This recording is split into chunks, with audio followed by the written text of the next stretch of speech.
Palais des Sports, Théor, Hangar 106, l'agglomération de Rouen est souvent connue pour toutes ses grandes réalisations. Mais l'agglo joue également un rôle important dans l'aide aux petites communes. Concrètement, 16 communes de moins de 3500 habitants sont aujourd'hui soutenues par l'agglo de Rouen. C'est le cas de Fontaine-sous-Préaux.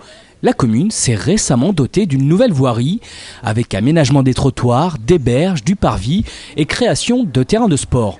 L'agglomération a financé ce projet à hauteur de 120 000 euros. Fontaine-sous-Préaux a des ressources très très faibles, comme je le disais tout à l'heure.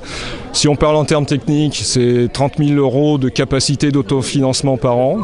C'est-à-dire, c'est l'épargne qu'une commune, une collectivité peut dégager chaque année pour faire des investissements. 30 000 euros, c'est absolument ridicule.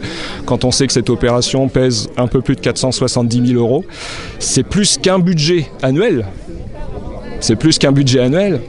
Donc il est absolument indispensable d'être soutenu par l'agglo. L'aide aux petites communes de l'agglo se matérialise dans de nombreux domaines. Mutualisation des moyens en matière de transport collectif, d'assainissement, de collecte des déchets ménagers, mais également mise en lumière, amélioration de l'habitat. Autant de domaines dans lesquels l'agglomération apporte un soutien essentiel.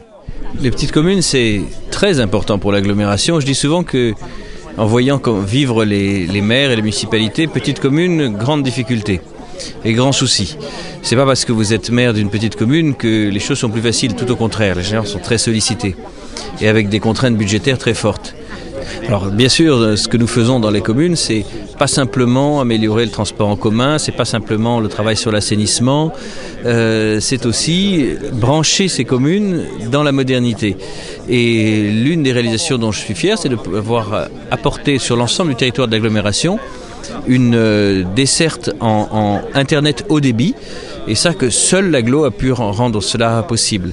En sorte que, où que vous vous trouviez dans l'agglomération, que ce soit au centre-ville de Rouen ou bien dans une ville périurbaine, quasiment rurale, vous avez accès à Internet haut débit. C'est-à-dire vous êtes branché sur votre siècle. Ça, c'est très important. Grâce à l'agglo, des communes comme Saint-Aubin-Épinay ont ainsi pu s'équiper en infrastructure Wi-Fi. Une aide financière que les municipalités apprécient évidemment. C'est qu'aujourd'hui, nos communes sont en train d'évaluer, naturellement, le maire a les idées, mais on n'a pas les capacités, on n'a pas les fonds. Et également, on n'a pas la technicité. Donc aujourd'hui, si on avance rapidement, parce que je trouve qu'aujourd'hui, si vous voulez, les communes avancent très très rapidement, que c'est grâce à l'agglo qu'on peut avancer très rapidement. Au-delà de cette aide logistique, l'agglomération soutient financièrement ces petites communes. En 2005, un peu plus de 19 000 euros ont été versés à chacune des communes de moins de 2000 administrés et 39 000 euros à celles de moins de 3500 habitants. Preuve de la pertinence de cette politique, au 1er janvier 2007, 8 nouvelles petites communes du plateau Est vont rejoindre l'agglo de Rouen.